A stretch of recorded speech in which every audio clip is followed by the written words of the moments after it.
কিন্তু সারা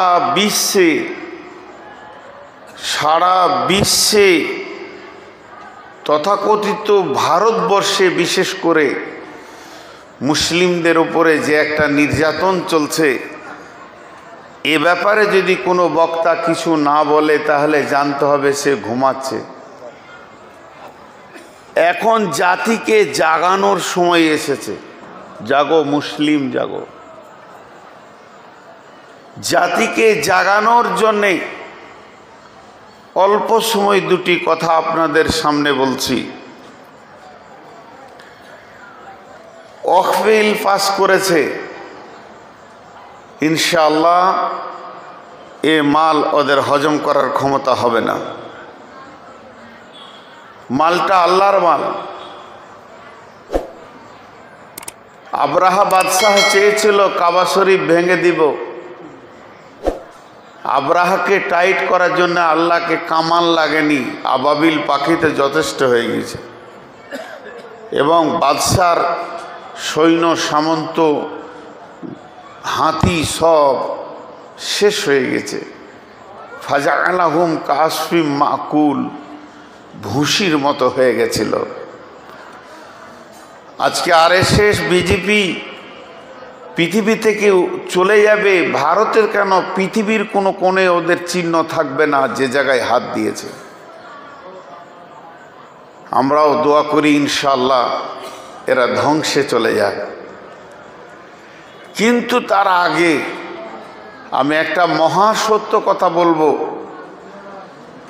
সত্য কথাটা কতটা নিতে পারবেন আমি জানি না। এটা তাজকিয়ায়ে নাফসের কথা। একজন বড় আল্লাহর ওলি বলেছেন, ইস ঘর মে আগ লাগি হে ঘর হি কি চেরাগ সে। সেই ঘরটার নাম ইসলাম। ইসলাম একটা সুশীতল ছায়া। ইসলাম একটা মানুষকে মানুষ বানানোর ইজিম মতবাদ। ইসলাম একটা তৌহিদবাদ। ইসলাম সাম্যের ডাক দেয়। ইসলাম মানুষকে শান্তির জায়গা দেখায়। আর এই ইসলামকে রাসূলুল্লাহ সাল্লাল্লাহু আলাইহি সাল্লাম বলেছেন প্রাসাদ, প্রাসাদ, বিরাট বাড়ি। সেই হাদিসে আছে যে ইসলাম নামে প্রাসাদের প্রথম ইটটার নাম আদম আলাইহিস সালাম। কম বেশি 1.5 লক্ষ ইট লেগেছে। আর ওই প্রাসাদের শেষ ইটটার নাম নবী মুহাম্মদুর রাসূলুল্লাহ সাল্লাল্লাহু আলাইহি সাল্লাম। ইসলাম কমপ্লিট হয়ে গেছে। তো এই ইসলাম নামে ঘরে আগুন লেগেছে কার দ্বারা? ঘরে যারা বাস করে তাদের দ্বারা। আমি দুটি প্রশ্ন রাখবো আপনাদের সামনে। এখন আয়াত পড়ে এগুলোর যদি ব্যাখ্যা দিতে যাই তো লম্বা টাইমের দরকার। তো জাগো মুসলিম জাগোর ওপরে দুটি কথা বলবো। যতটি লোক বসে আছেন একবার মুখটা খুলবেন। আমি যদি আপনাদেরকে ভুল বলি, পায়ের নিচে যে জুতোটা আছে সোজা করে আমার মুখে মারবেন।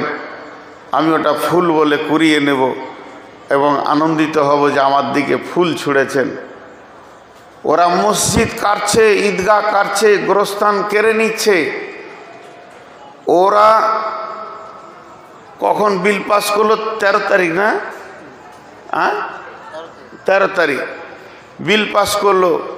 13 তারিখ থেকে আমাদের মসজিদওয়ালা কারলো, পারেনি, চেষ্টা করেছে, পারবে না, আগে বলে দিয়েছি, চেষ্টা করছে।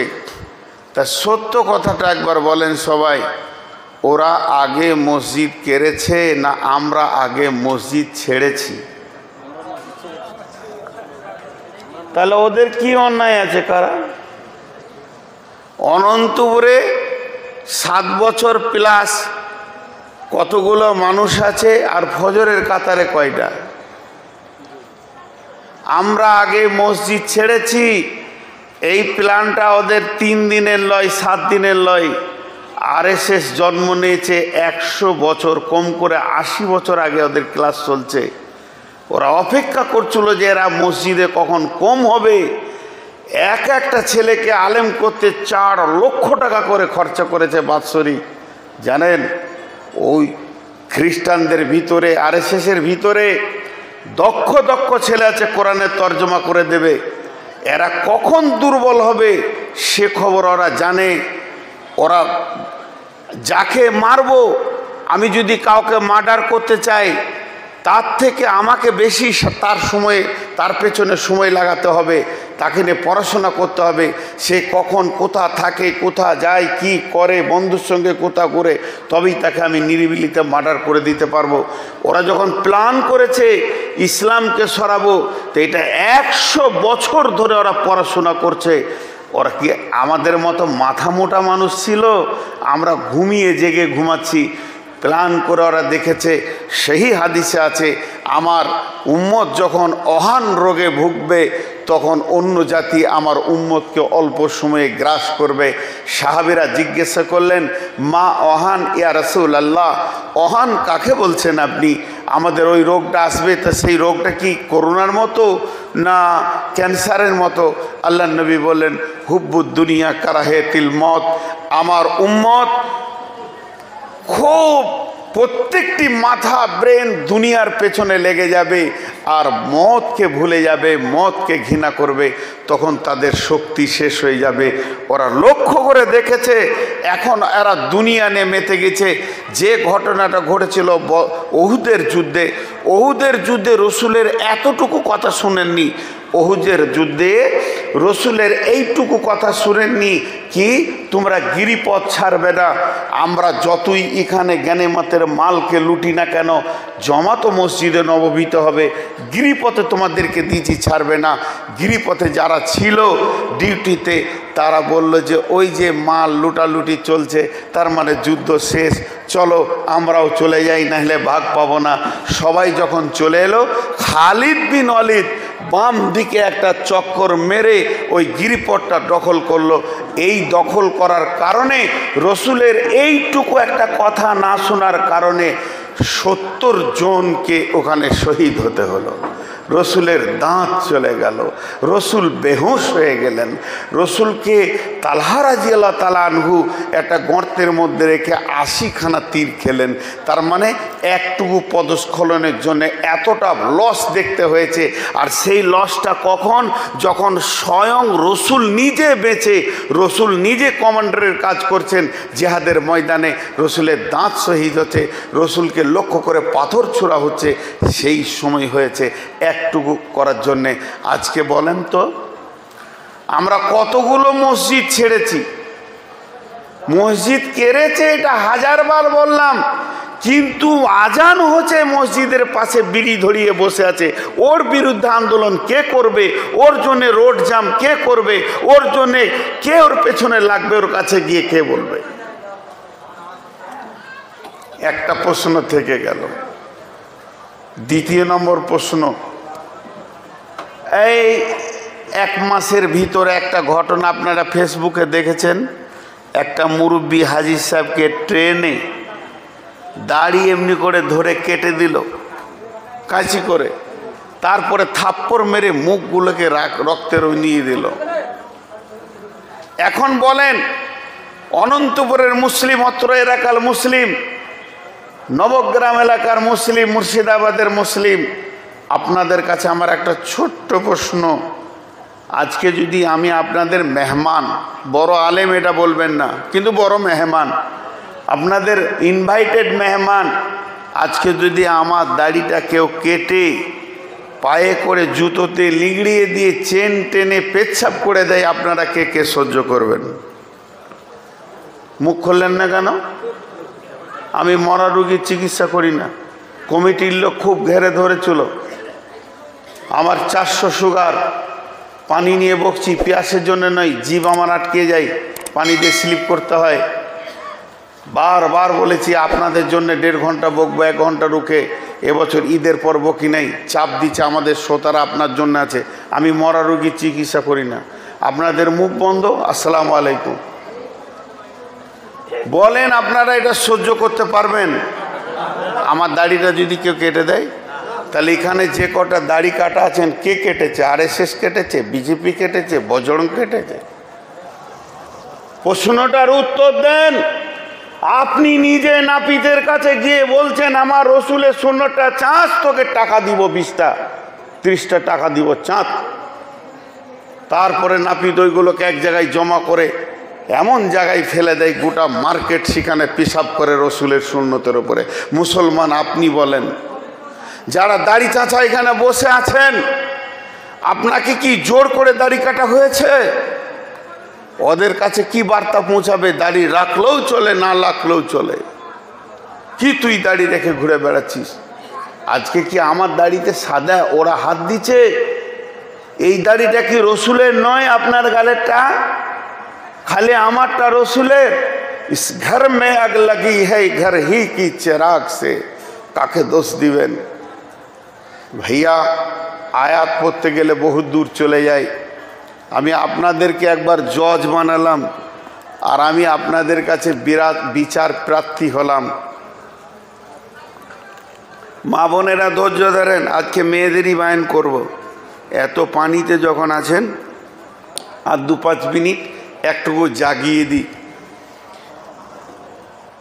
তো দুটা বললাম, এরকম অনেকগুলো বলবো। যদি এটা নিয়ে শুরু করি 2-4 ঘন্টায় শেষ হবে না। একটা বিয়ে বাড়িতে যান, বউ দেখা থেকে নিয়ে বাচ্চা তৈরি হওয়া পর্যন্ত একটা জায়গায় ইসলাম নাই। বউ দেখতে গেছে বন্ধুকে নিয়ে, তুই বিয়ে করবি, তোর বন্ধু লাল ফেলে কি আছে ওকে দেখিয়ে। গাধা বুঝে না যে মালটা কেমন, তুই দেখ, তুইও দেখ। এই থেকে শুরু হলো। তারপরে শাদিতে খাওয়া দাওয়া পানচিনি যেদিকে যেমন আছে, নতুন নতুন একটা জায়গায় রসুল অ্যাকসেপ্ট করছে না। পরিষ্কার বিয়ের গার্জেনরা বলছে, রসুল তুই মানলি আর না মানলি থাকগা, আল্লাহ তোর কথা শুনলে হবে না, সমাজকে আমাকে ঠিক রাখতে হবে। আল্লাহ বলছে ফাতার আব্বাসু হাত্তা ইয়াতি আল্লাহ বিআমরিহি আল্লাহু লা ইয়াহদিল কাওমাল ফাসিকিন। অপেক্ষা কর, তোদের মাস্টার তৈরি করেছি পিঠের চামড়া তোলার। এই জন্যে প্রথম বলেছে ইস ঘর মে আগ লাগি হ্যায় ঘর হি কি চিরাগ সে। দুটো বললাম, আর বেশি আপনাদের কাছে বাড়াচ্ছি না। তাহলে রিপেয়ার কি? ছোট্ট একটা উদাহরণ দিব।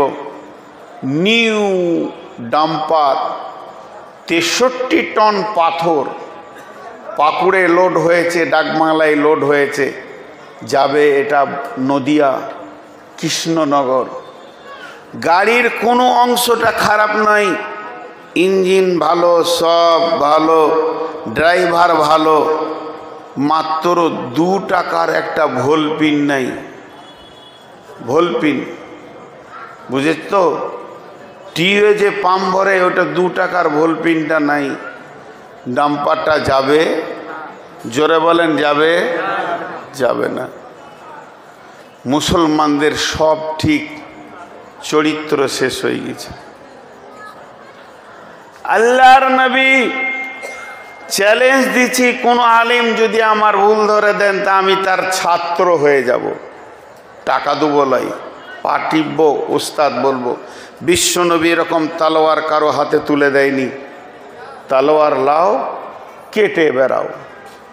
বিশ্বনবী একটি যুদ্ধ করেননি। সাহাবীদেরকে ডেকে নিয়ে বলছে ওই গাঁটাকে মারবো, করেননি। মারতে এসেছে, বসে মার খাবো না, তোকে জানিয়ে দেবো আমার চড়ের দাম কত। তাহলে তালোয়ার আমাদের অস্ত্র নয়। পরিষ্কার বলছে দিলীপ, আর এই কি নাম ওইটা, শুভেন্দু। শুভেন্দুটা মাথা মোটা, কিছু মনে করেন, গরু ছাগল, ওর মাথায় মগজ আছে বলে আমার মনে হয় না। তো এই শুভেন্দু আর ওই দিলীপ দুটোই মাথা মোটা। বলছে সব ঘরে ঘরে অস্ত্র করো, 4 ভাই আছো, 8টা অস্ত্র করো। আল্লাহর কসম, আল্লাহর কসম, আল্লাহর কসম, একটা মুসলমানের কাছে যদি 40টা করে অস্ত্র থাকে, এমনকি রিভলভার AK-60, AK-70 যদি থাকে 47, তারপরও আপনারা কিছু করতে পারবেন না।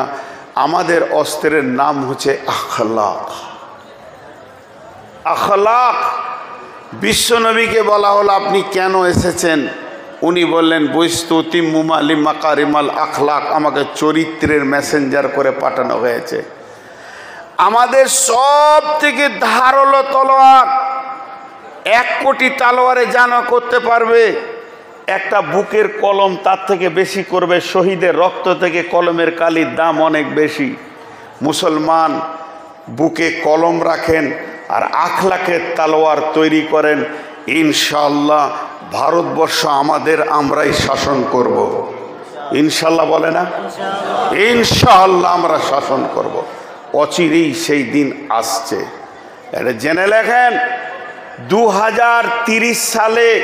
2030 সালে ভারতের গতি 100 ডিগ্রি অ্যাঙ্গেলে ঘুরে আসবে, মুসলমানদের হাতে আসবে ইনশাআল্লাহ।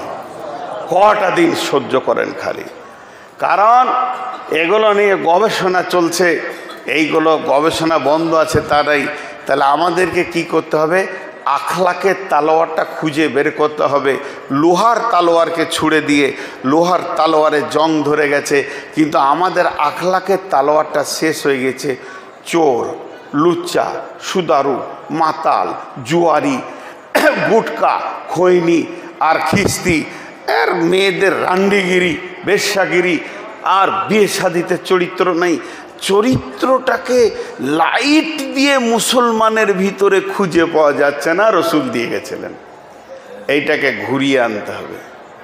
আমি একটা স্যাম্পেল দেবো আপনাদেরকে, দুটা দিব না, দিতে গেলে অনেক সময় লাগবে। স্যাম্পেলটা কি? হযরতে উমর ফারুক রাদিয়াল্লাহু তাআলা আনহু, তিনি 18 লক্ষ মতান্তরে 22 লক্ষ বর্গ মাইলের শাসক ছিলেন, আমিরুল মুমিনিন ছিলেন। কত বললাম? 22 লক্ষ। বডিগার্ড নাই, দেহরক্ষী নাই। আমাদের মন্ত্রীদের বডিগার্ড থাকে কিনা? কথা বলে না? তর্জমাটা ঠিক আছে, বডিগার্ড মানে শিয়ালে যেন বডিটা না নিয়ে যায়। রুহগার্ড বলে তো নাই। আর আজরাইল তো বডি নিবে না, রুহটা নিবে। আজরাইল রুহটা নিয়ে যাবে আর বলবে তোরা বডিটা আগুল যেন কুকুরে না খায়। হযরত উমর যখন শাসন করছেন 18 লক্ষ বর্গ মাইল, 22 লক্ষ বর্গ মাইল, তিনার প্রাসাদটা কিসের ছিল? খেজুর গাছের পিলার, খেজুর পাতার ছাওয়ানি, মসজিদে নববী। নিচে ঢালাই নাই, মার্বেল নাই। মসজিদে মরসিয়া খা হ্যায় কে নমাজি না রহি।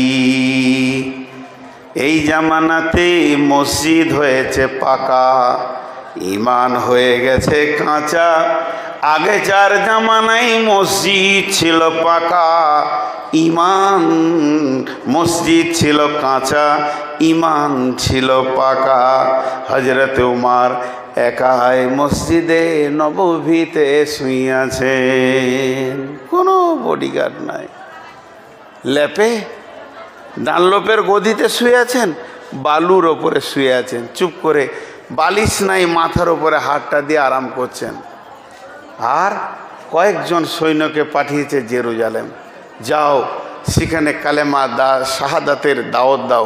আশহাদু আল্লা ইলাহা ইল্লাল্লাহ ওয়া আশহাদু আন্না মুহাম্মাদান আবদুহু ওয়া রাসূলুহু।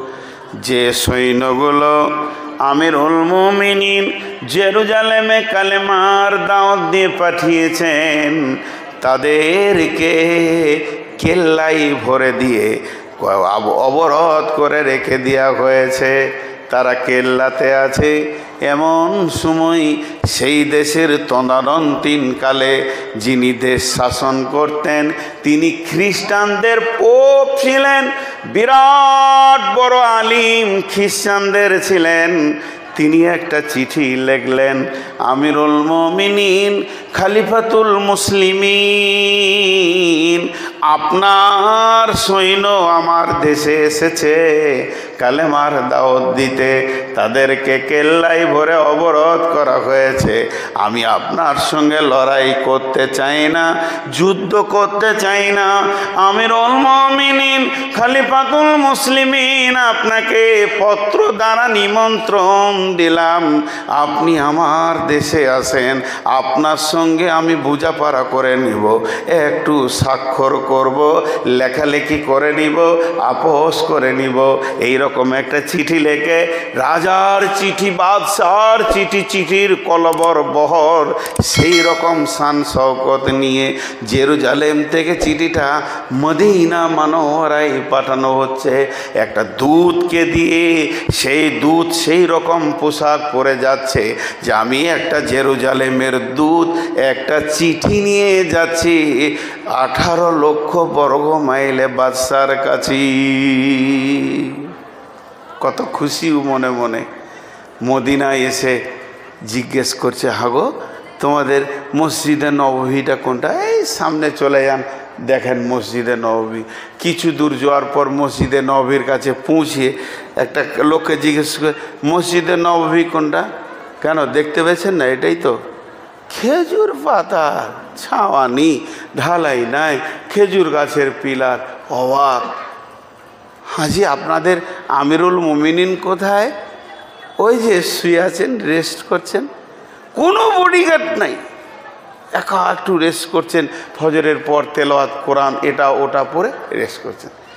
আদব নেবেন জাহাপনা। কে বাবা? কে গো? আদব নেবেন। আমি একজন খ্রিস্টান, আমি এসেছি জেরুজালেম থেকে। ও বলো, ওখানে তো আমার দাওয়াতের লোক গেছে, তো বলো কি খবর?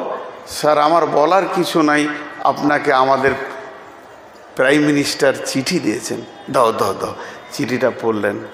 চিঠিটা পড়ে উনি বুঝলেন আমাকে ডাকছেন, যেতে হবে। উনি ডাক দিচ্ছেন, রাজকোষাগার থেকে একটা খাদিম দেওয়া হয়েছিল তার নাম ধরে। আসলামা, আসলামা। জি হুজুর। বলে একটা উট রেডি করো, জেরুজালেম যেতে হবে। উটটা রেডি করো। কত ধারালো তলোয়ার নিয়েছে দেখেন। আসলামা উটটা নিয়েছিলেন মসজিদের সামনে। হুজুর আমি রেডি, আপনি? আমি রেডি। বেরিয়ে গেলেন। কবি নজরুল করম ধরলেন, হেরি পশ্চাতে চাহি তুমি চলিয়াছ রুদ্র দগ্ধ দুর্মরুপদ বহি, জেরুজালেমের কেল্লা জিতায় আজে অবরোধ করি, বীর মুসলিম সিনাদল তব বহুদিন মাস ধরি, দুর্গের দ্বার খুলিবে তারা বলেছে শত্রু শেষে, উমার যদি গো সন্ধিপত্রে স্বাক্ষর দেয় এসে, হায় রে আদেক দারাল মালিক, হায় রে অদ্য পৃথিবীর মালিক, হায় রে আদেক দারার মালিক আমিরুল মুমিনিন, চলেছে মাত্র একটি গোলাম লয়ে বিরতিহীন, সাহারা পাড়ায় ঝুলিতে দুখানা শুকনো খুবজ রুটি, একটি মশকে এতটুকু পানি, খুরমা 2-3 মুঠি, প্রহরীবিহীন সম্রাট চলে একা উঠে চড়ি, চলেছে মাত্র একটি ভিত্ত উটের রশি ধরি, উঠুমত চলেছে মাত্র একটি ভিত্ত, একটি গোলাম উটের রশি ধরে, মরুর ঊর্ধ্ব আকাশে সূর্য আগুন বৃষ্টি করে, সেই সে আগুন তাতে কৈসম ফুটে গা ফুটে বালুকার মরু পরে, কিছু দূর যেতে উট হতে নামি, আসলামা উটটা দাঁড় করাও, কিছু দূর যেতে উট হতে নামি, কহিল গোলামের ভাই,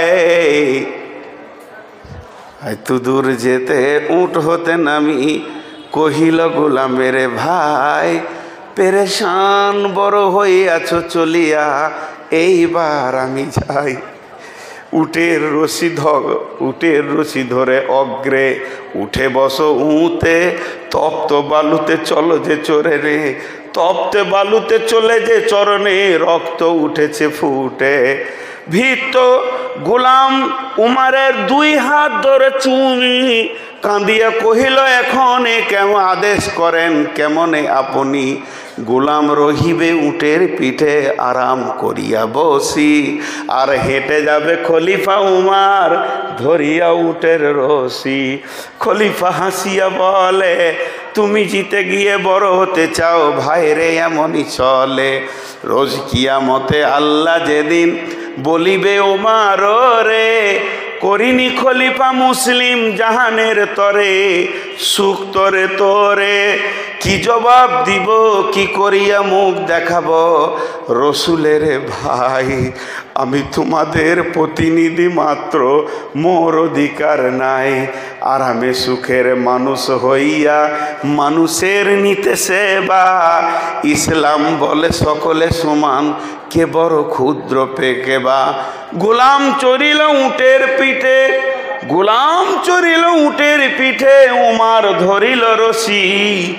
মানুষে স্বর্গে তুলিয়া ধরিয়া ধুলাই নামিল শশী। পালাক্রমে চলছে, একবার ওমার, একবার গোলাম, একবার ওমার, একবার গোলাম, একবার খলিফা, একবার গোলাম। বহু দূর রাস্তা, কি চরিত্র, কি আখলাক। এবার চলে এসেছে জর্ডান নদী। নদী ওই চোখের সামনে দেখা যায়। নদী পার হলেই বর্ডার পেরিয়ে জেরুজালেম ঢুকে যাব। জেরুজালেমের প্রাইম মিনিস্টার শুনতে পেয়েছে 22 লক্ষ বর্গ মাইলের বাদশাহ এসেছে, তাই তিনি সৈন্য সামন্ত সুসজ্জিত করে পাঠিয়েছে।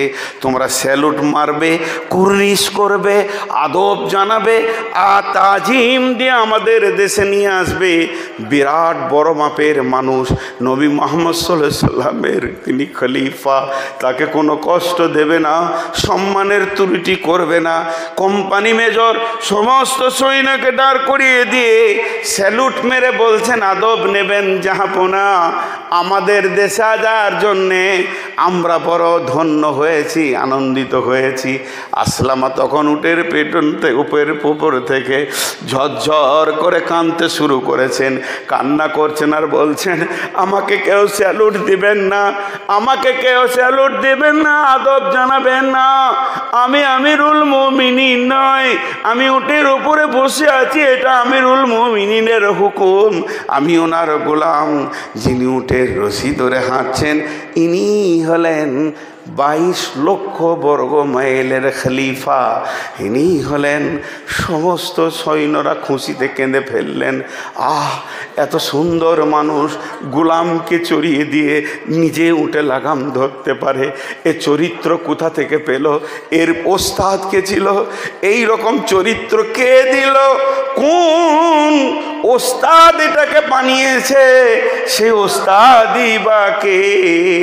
হযরত সাঈদ বলেছিলেন বাহরাইনে গিয়ে, আমাকে দেখে আপনারা পাগল হয়ে গেলেন, আমার চরিত্র দেখে পাগল হয়ে গেলেন। যদি একবার নবী মুহাম্মদকে দেখতেন, পায়ের নিচে আপনারা নিজের কলিজাটা লুটিয়ে দিতেন। আমরা সেই তারই ছাত্র। হযরত ওমর গেলেন, গিয়ে বিরাট একটা গির্জা, সেই গির্জাতে গিয়ে তিনি উঠলেন।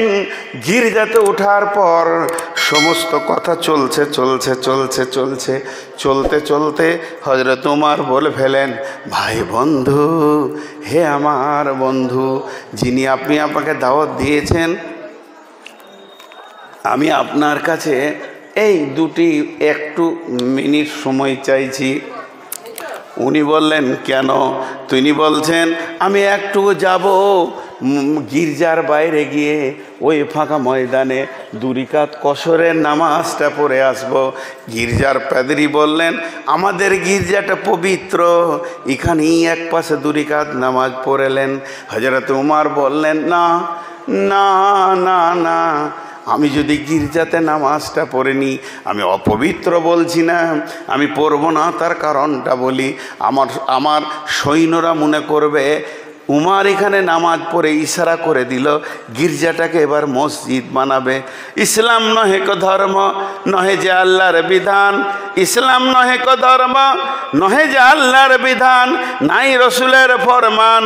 ইসলাম নহে যে ধর্ম, নহে আল্লাহর বিধান, নহে রসুলের ফরমান।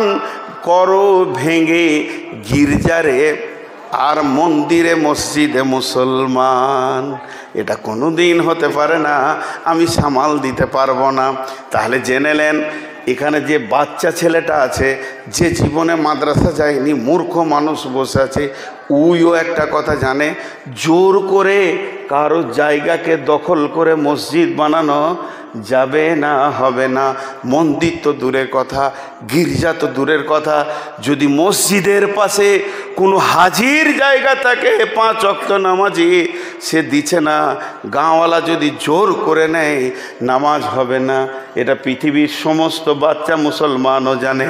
আর এরা বলছে ভারতবর্ষে হাজারখানা মসজিদের নিচে মন্দির লুকানো আছে, যেগুলো ভেঙে করেছে মোগলরা। ফালতু কথা, সবাই জানে। মুসলমানের জায়গাতে জোর করলে হলে হবে না, তো এটা কি করে হবে?